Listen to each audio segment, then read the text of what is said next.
Pernah kepikiran nggak, pas kita lihat matahari terbenam, apa sih yang sebenarnya lagi kita saksikan? Ternyata ini bukan sekedar bola gas raksasa yang hilang di telan cakrawala. Menurut kitab suci, kita ini lagi nonton awal dari sebuah perjalanan suci, sebuah ritual kepatuhan yang luar biasa. Yuk kita coba ikuti perjalanan matahari yang nggak kelihatan ini. Jadi pertanyaannya simpel, kemana matahari pergi setelah terbenam? Mungkin kedengarannya sepele ya, tapi ternyata jawabannya menurut sumber-sumber yang akan kita bahas ini, wow, bakal membawa kita ke pemahaman yang jauh lebih dalam tentang alam semesta, tentang arti kepatuhan, dan bahkan tentang akhir dari segalanya. Oke, jadi pertama-tama kita kenalan dulu deh sama siapa sih sebenarnya matahari ini. Dia itu bukan cuma bola api random di angkasa, tapi sebuah pelita ilahi yang punya misi khusus. Coba deh perhatiin kata yang dipakai di sini. Dia. Ini bukan sekedar cahaya biasa kayak nur untuk bulan. Dia itu artinya sumber cahaya yang punya energi dan panasnya sendiri. Artinya, matahari diciptakan bukan karena kebetulan, tapi sebuah desain yang presisi banget, yang bahkan ngebantu kita buat ngitung waktu. Nah, inilah peran utamanya.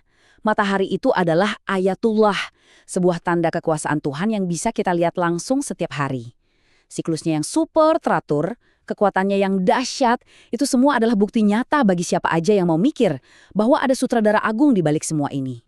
Sekarang kita bahas soal gerakannya. Nah, siap-siap ya, karena narasi yang satu ini mungkin bakal menantang apa yang kita pelajari di sekolah. Karena dalam perspektif ini, mataharilah sang penjelajah aktif, bukan bumi. Pernyataan ini fundamental banget. Teks suci secara jelas bilang kalau matahari itu bukanlah objek yang diam. Dia bergerak. Dan gerakannya ini bukan gerak acak loh. Ini adalah sebuah perjalanan abadi, sebuah siklus yang terus berulang tanpa henti, hari demi hari. Ini dia kata kuncinya, tajri. Kata ini bukan sekedar bergerak, tapi lebih aktif lagi. Artinya berjalan atau bahkan berlari. Ini kata kerja aktif loh. Al-Quran nggak bilang matahari digerakkan, tapi dialah yang berjalan di orbitnya. Coba diperhatikan kontrasnya. Bumi di sini disebut koror, yang artinya sesuatu yang diam, kokoh, tempat kita menetap. Sementara itu, mataharilah yang tajri, yang aktif berjalan. Jadi menurut sudut pandang ini, ya pergerakan matahari inilah yang menciptakan siang dan malam buat kita di bumi.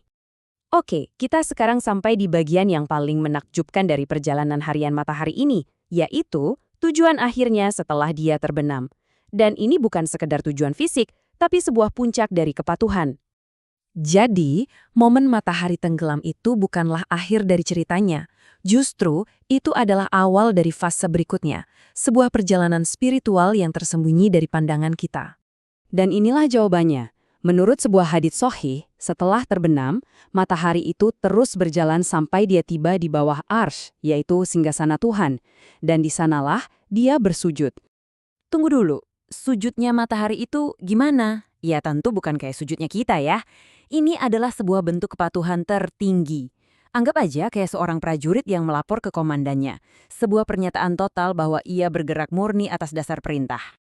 Setelah bersujud, matahari nggak langsung otomatis terbit lagi. Dia menunggu. Dia memohon izin untuk memulai siklus barunya.